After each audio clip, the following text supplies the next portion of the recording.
Bem-vindos novamente a Seres Vivos 8, Plant 3. Sou a professora Silvia e hoje nós vamos finalizar o conteúdo da nossa semana, Morfologia para Identificação. Então vamos começar.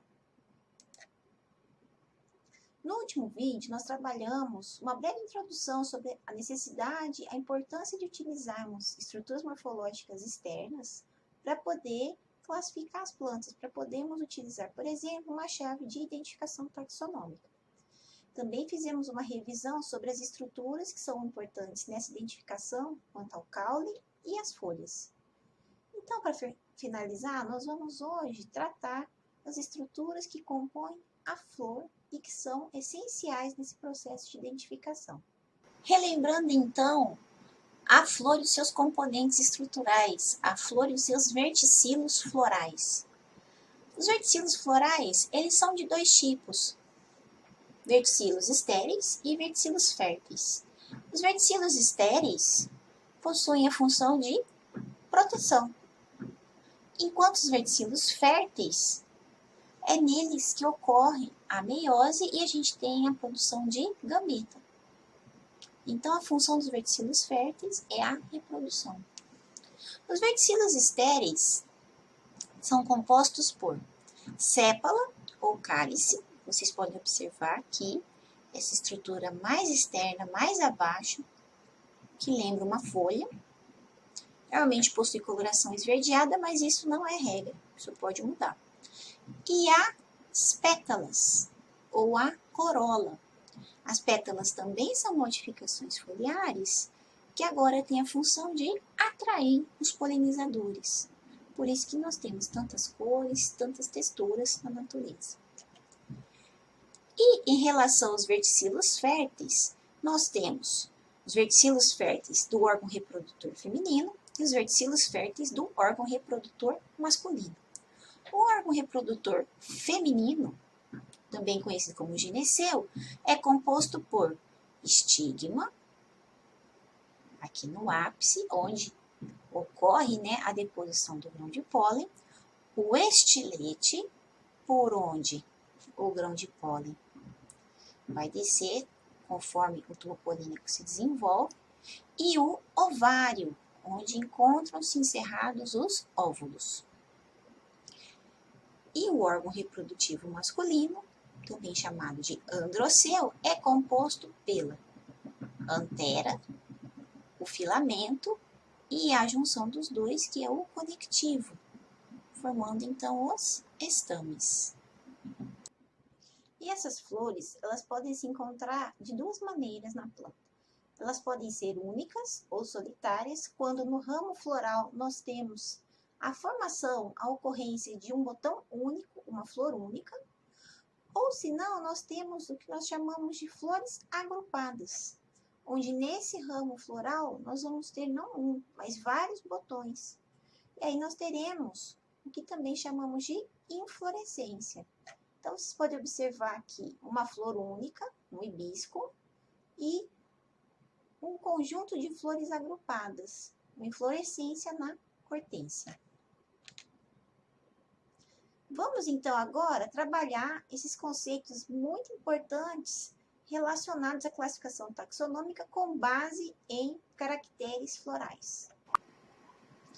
Os meus verticilos estéreis, ou seja, aqueles verticilos cuja função é proteção dos verticilos reprodutivos, formam o perianto. E esse perianto, eu posso avaliá-lo, eu posso classificá-lo em relação à sépala, ou cálice, e também em relação à pétala ou corola. E quando eu avalio essas duas estruturas, eu posso estar relacionando a classificação quanto ao número, a fusão, e aí entrando especificamente em pétala e corola, a homogeneidade, a simetria e a pré-floração. Maravilha! Relembramos então que cálice, corola, sépala mais pétala formam o perianto. E em relação a esse perianto, as flores podem ser classificadas como completas ou incompletas. Como assim? Uma flor completa é aquela que possui tanto o cálice quanto a corola, tanto as sépalas quanto as pétalas. E já uma flor que não possui pétala ou não possui sépala, ou seja, ou o cálice ou a corola são ausentes, ela é chamada de assépala, quando a sépala está faltando, ou a pétala, quando a pétala é inexistente. Primeiro caso de flor incompleta. E nós podemos ainda ter a flor chamada de nua, ou seja, tanto sem cálice quanto sem corola. A gente não tem nem pétala e nem sépala.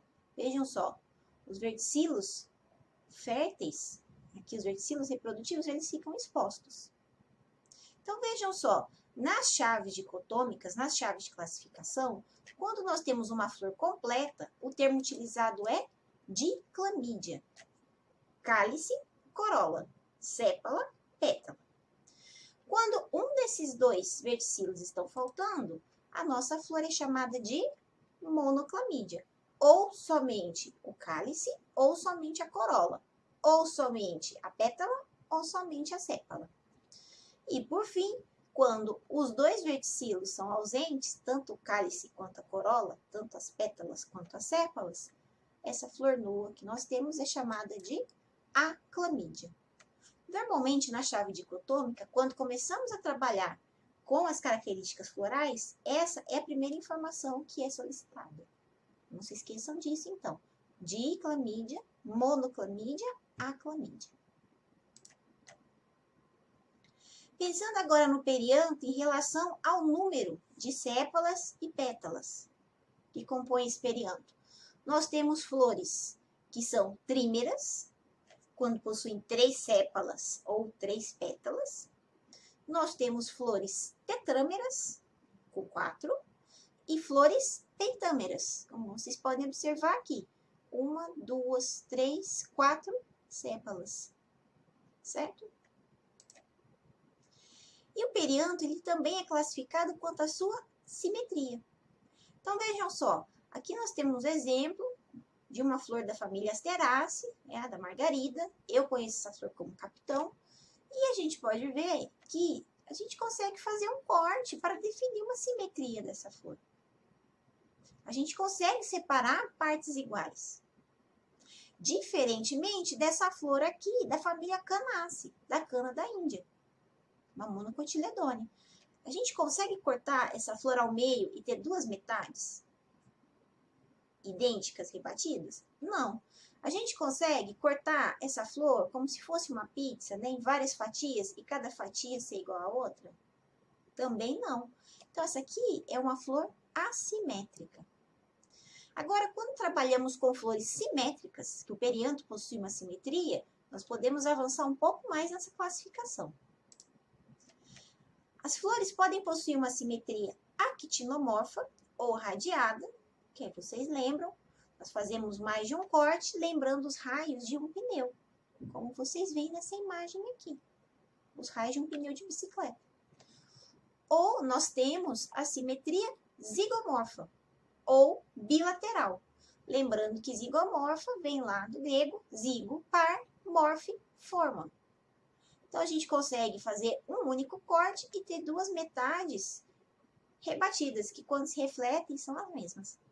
E continuando o nosso passeio sobre a classificação do perianto, agora nós chegamos à sépala, nosso cálice.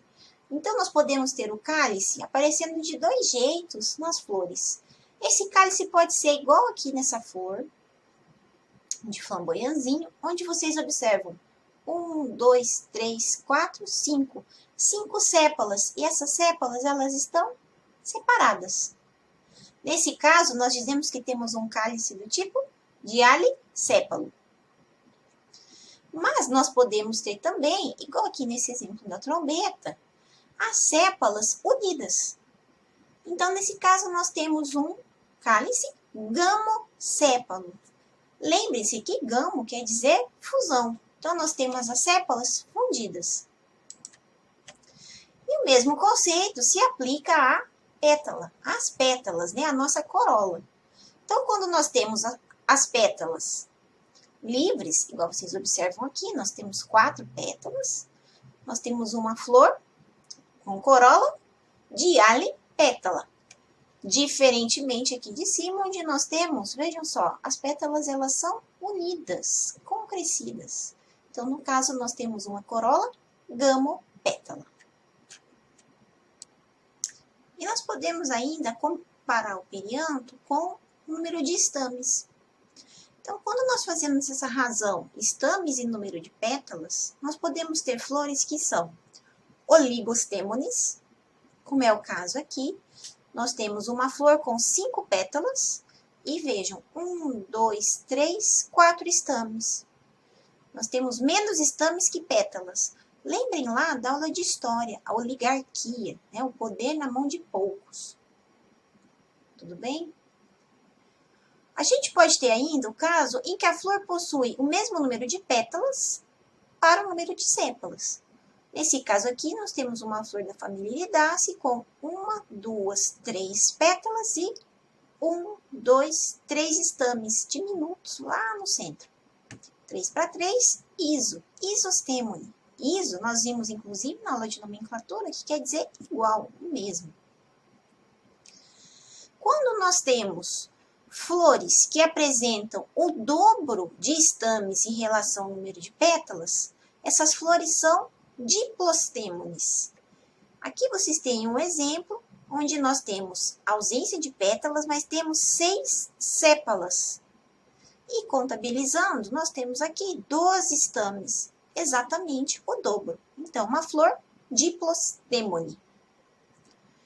E por fim, quando nós temos muito mais estames do que pétalas, nós chamamos essa flor de polistêmone, muitos estames. Saindo do perianto, né, saindo dos verticilos estéreis, vamos começar a falar dos verticilos férteis. Primeiro deles, verticilo masculino, o androceu. O androceu é composto por quem? Pelo estame. E esse estame, ele é formado pela antera, onde nós temos os grãos de pólen dentro dos sacos polínicos.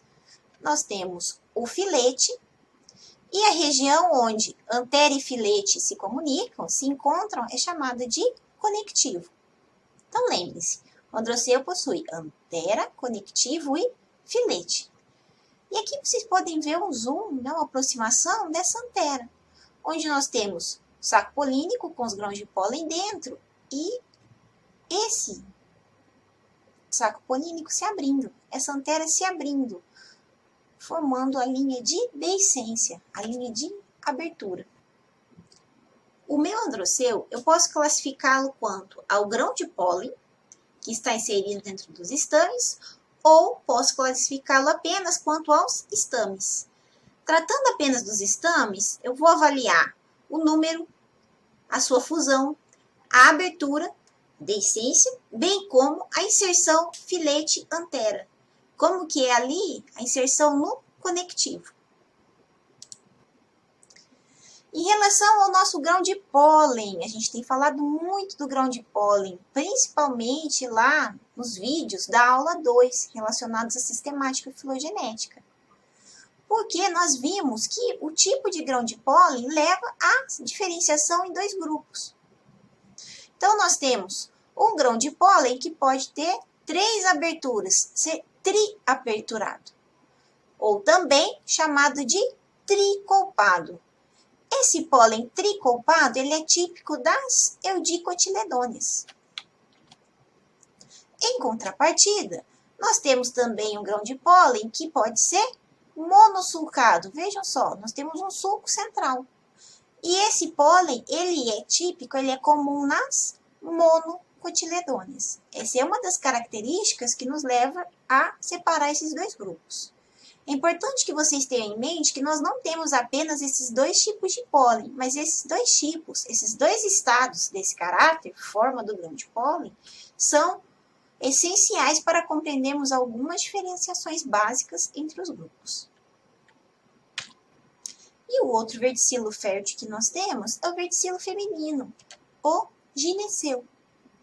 Então, vocês podem observar aqui nessa flor de magnólia, nós temos aqui embaixo o androceu, tá? Um conjunto de estames, e aqui no ápice o gineceu. E o gineceu ele é composto por quê? Pelo estigma, que recebe o grão de pólen, o estilete, aquele tubinho por onde o grão de pólen vai se desenvolver, formando o tubo polínico, permitindo que as células espermáticas encontrem o óvulo. E esse óvulo, ou esses óvulos que vocês veem aqui em branquinho, eles ficam acondicionados, inseridos em um ovário. Então, vejam só. O gineceu é formado por estigma, estilete e ovário. E essa estrutura eu chamo de carpelo. O carpelo, se vocês lembrarem, é aquela modificação que ocorreu na folha lá atrás, que permitiu a proteção do meu óvulo, certo? Então, eu posso ter um carpelo ou vários carpelos nessa flor. E esse conjunto de carpelos, de garrafinhas, vamos dizer assim, formam o que nós chamamos de pistilo. Pistilo, que vem do grego pilão. Lembram lá o formatinho do pilão de macerar? Aqui está. Então, não se esqueçam. Um pistilo, ele pode ser formado por apenas um carpelo ou por vários. E o carpelo, ele é formado pelo estigma, o estilete e o ovário, que são o gineceu. São a porção feminina dos verticilos férteis. O nosso gineceu, então, ele pode ser classificado quanto à posição do ovário e o número de carpelos. E os carpelos, além do número, a gente pode ainda classificá-los quanto a soldadura, a fusão, se eles são livres ou são fundidos, o número de lóculos e a placentação. Pensando, então, inicialmente, na soldadura dos carpelos, na soldadura dessas garrafinhas que são compostas por estigma, estilete e ovário. Nós podemos ter, vamos começar aqui por baixo, uma flor que é chamada de dialicarpelar, ou seja, os carpelos são livres. Esse ovário também é chamado de apocárpico. Esse aqui vai ser usado depois lá no fruto. E aí, pensando, né, nesses ovários que possuem os carpelos livres, nós podemos ter um carpelo único, nós podemos ter carpelos múltiplos, totalmente separados, totalmente livres um do outro, ou nós podemos ter carpelos livres, mas que possuem uma base em comum. Mas vejam que a estrutura da garrafinha, o carpelinho aqui, ele se encontra separado. Mas essa estrutura aqui é diferente dessa primeira, tá bem? E além disso, quando esses carpelos não são livres, eles são fundidos. Então, nós temos ovários que são gamocarpelares. E vocês podem observar diferentes tipos de ovários gamocarpelares aqui, também chamados de ovários sincárpicos. Então, nós podemos ter apenas a fusão, né, a união, mas a gente consegue ainda visualizar cada carpelo, tanto em relação ao ovário, mas também em relação ao número de estiletes e estigmas. Nós podemos ter uma fusão completa da região do ovário, a gente não consegue ver, mas não tem diferenciação entre um ovário e o outro, mas a gente segue com o mesmo número de estiletes e estigmas. Nós podemos ainda ter a fusão dos ovários e do estame, parcial ou completa. Bem? Ainda sobre os carpelos, eu posso classificá-los quanto ao número.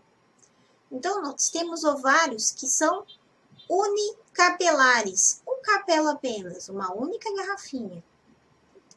E nós fazemos o corte aqui, vemos toda a extremidade, né, toda a região periférica do carpelo e apenas um espaço central, um lóculo.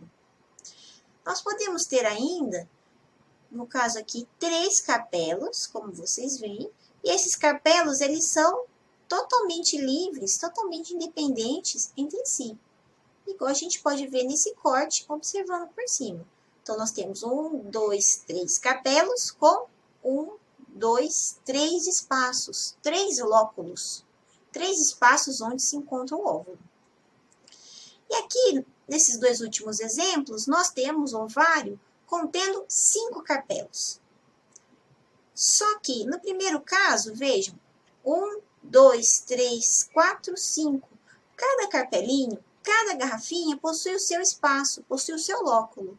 Então, nós temos um ovário que é pentacarpelar, penta 5, pentalocular. 5 espacinhos, cada espacinho tendo o seu óvulo. Diferente desse carpelo à direita, desse ovário direito. Nós temos aqui 5 carpelos, vocês conseguem ver a margem deles, olha aqui, esse corte observando por cima. 1, 2, 3, 4, 5. Mas esses carpelos, eles são unidos. Tão unidos que agora a gente não tem mais a separação, essa independência entre eles. A gente tem uma única câmara, um único espaço, um único lóculo contendo os óvulos. Então, nós temos aqui um ovário classificado como pentacarpelar, mas unilocular. Tá bem? Aqui vocês podem observar 2 exemplos de ovário com mais de um carpelo. Nesse exemplo à esquerda, nós temos 1, 2, 3 ovários. Essa parte central, que parecem gominhos, são, na verdade, os óvulos. E esses 3 ovários, vejam só, eles encontram-se unidos. Tá? Nós temos 1, 2, 3 lóculos. 3 câmaras, 3 espaços onde ficam depositados, onde encontram-se esses óvulos. Mas as jarrinhas, os carpelos, eles encontram-se fundidos. Diferentemente dessa imagem aqui à direita, onde nós temos 1, 2, 3, 4 carpelos. Esses 4 carpelos, cada um deles tem o seu lóculo, a sua câmara. Vocês podem observar aqui bem mais nítidos os óvulos arredondados. Então, nós temos 4 lóculos e vejam só, esses carpelos, eles não estão unidos. Vejam a porção central aqui, bem espaçada, aqui em cima também, aqui também, e entre esses 2 à direita. Então, nesse caso, temos 4 carpelos que estão livres. Então, nós temos um ovário dialicarpelar. Temos também a classificação da flor quanto à posição do ovário em relação ao hipanto. Hipanto que nós vimos, né, detalhamento do que se trata lá no vídeo ainda da primeira semana. Classificação lá no Teofrastos. Então, nós temos 2 tipos principais de flores. Flores com ovário súpero e flores com ovário ínfero. Aquela flor que possui o ovário súpero, veja, para cima do restante da estrutura floral, ela é chamada de flor hipógina. Então, vejam aqui, a gente não tem a formação do hipanto, a gente não tem o prolongamento desse tecido estéril para proteger o ovário. Então, nesse caso aqui, a gente tem uma flor hipógina, ou seja, a flor, ela está abaixo do ovário. Nós temos também o ovário do tipo ínfero. Vejam aqui aonde se encontra o ovário e onde se encontram as estruturas estéreis. Aqui para cima. Então, nós temos um ovário ínfero e uma flor epígena.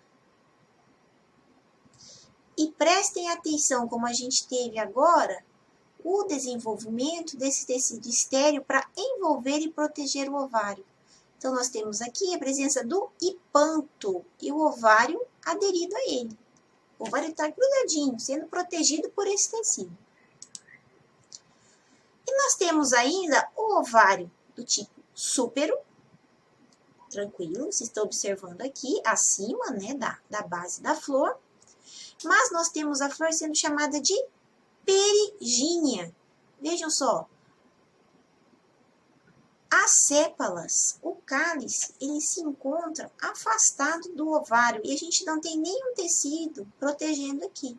O ovário está aqui solto, sem proteção. E, por fim, nós temos um ovário do tipo semi-ínfero, uma flor perigínea também. Vejam, a gente também tem esse espaço O nosso ovário está aqui no centro. A gente tem o desenvolvimento do hipanto, desse tecido estéreo, mas ele não envolve toda a estrutura do ovário. Por isso que esse ovário é chamado de semi-ínfero, mesmo a flor sendo perigínea. Agora, 2 exemplos de ovário. O ovário súpero, à esquerda, vocês podem observar aqui na seta, e o ovário ínfero, à direita. A pergunta que eu deixo para vocês é: qual dos 2 ovários, qual posição, qual desses estados, desse caráter, posição do ovário, é mais derivado?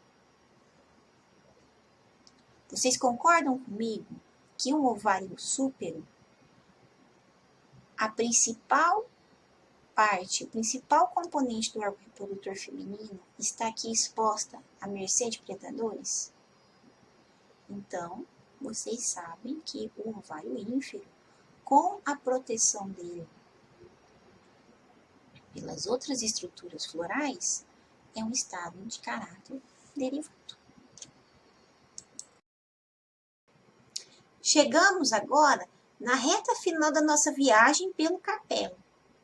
Tá? Agora a gente vai entrar no ovário.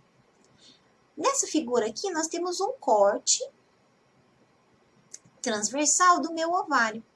E o que vocês observam? Esse círculo maior é a parede do meu ovário. É a parede lá da minha garrafinha, do meu carpelo.